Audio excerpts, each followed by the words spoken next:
bismillah. Ya, ceerno Amadou. Eyi Mbiɗa waaji on.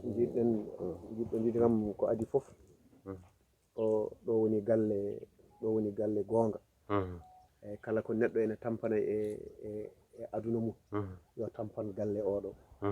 won noon waaji goto o namdanoma ɗeɗo ɗiɗo hol hen ɓurɗo ƴoƴde. eyyi o koɓe ɗanniɓe kamɓe ɗiɗi fof. oto nde lewru maayi fof ene itta hunde ne nelda wuuro yo mahane.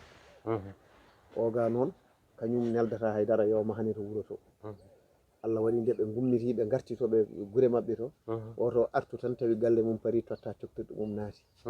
oga noon wonti ko ene yiiloyo no mahiri ene yiiloyo no dañiri jamɗe dal waɗi tardement.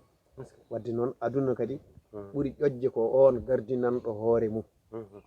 eyyi won noon no mbiɗen no Ali ibnu Aba Talib o wi anna nafsu tatma bidduniya. o wi fittandu ene yiiɗi aduna kono fittandu yejjiti anna salamata fiha tarku ma fiha. o wi fittandu ne yiiɗi aduna, fittandu ne rerɗe aduna, kono fittandu ne andi woni hisde aduna tan ko oppude aduna. won noon fof ko ɗo dañata moƴƴere nde ko ga e aduna dañata, bonande nde ko ga e aduna fof ko fajjirtoɗa. kanko noon Ali ibnu Aba Talib o wi ala galle mo neɗɗo jogori hoɗoyde janggo sowona galle mo mahno o mahani hoore makko gila ga e aduna. in kana banaha bi hayrin, so tawi galle o mahirno ɗum koye moƴƴere fa baba bani so yeehi toon o tawa ma moƴƴere nan toon. so tawi noon ndo woni ga e aduna nde galle o mahirno ɗum ko cagarte, o mahirno ɗum ko cakar, so yeehi kadi o tawa ɗum toon. o rutti noon kanko Ali ibnu Abi o wi kanko hulani mayde, wona mayde o huuli, o wi huuli ko ɗum ɗo caggal mayde ko ɗum woni ko huuli, kono mayde kay on noon mo andi koko mayete, kono ko so tawi neɗɗo maayi holko tawoyta toon.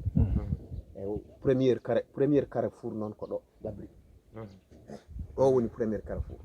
ko ɗo golle ma moƴƴe nafat ma, ko ɗo golle ma bonɗe kadi leftat ma gila ɗo. eyyi ɗum ɗon noon wadde goto fof tan yo andu yo liggano hoore muɗum gila yahani, liggano gaska janade mum. Allah ndo tagui neɗɗo nde rokkimo o tagani ɗum ko deedi ɗiɗi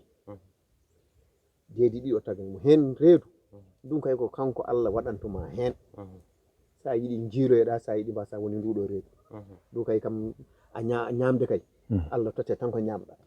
wa amma reedu leydi gaska ala ɗum ko an ligganto hoore ma reedu ndu ha ndu heewa. reedu gasngu ko an ligganto hoore ma. eyyi kono reedu nduɗo kay ala ndu hay sinna dawani ma ñam ma yar.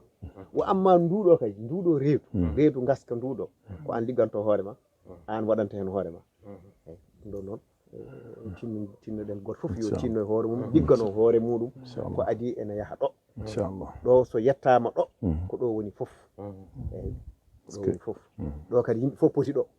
lamɗo o, laamaɗo o, mawɗo o e tokoso o kamɓe foof poti ɗo hen.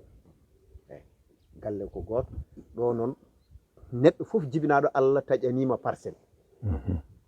parcelle o nani ɗiɗo guiraji jeeɗiɗi mbiyata ɗum woni parcelle ma. neɗɗo foof no ñande taga Allah tagui Allah rokkima parcelle a sodani te o waɗanma titre de foncier kay ne gasi. heddi noon ko an mo hanto hoorema. neɗɗo foof mo taga Allah waɗanima hokkima terrain o noon ko an gollanto hoorema. an tampata to jaaha aduna aɗa doga aɗa sooda terreji aɗama ɗo noon ko kanko tottuma leydi a sodata, heddi noon ko an gollanto hoorema. Allah waɗa jarlaɓe yafaɓe. amin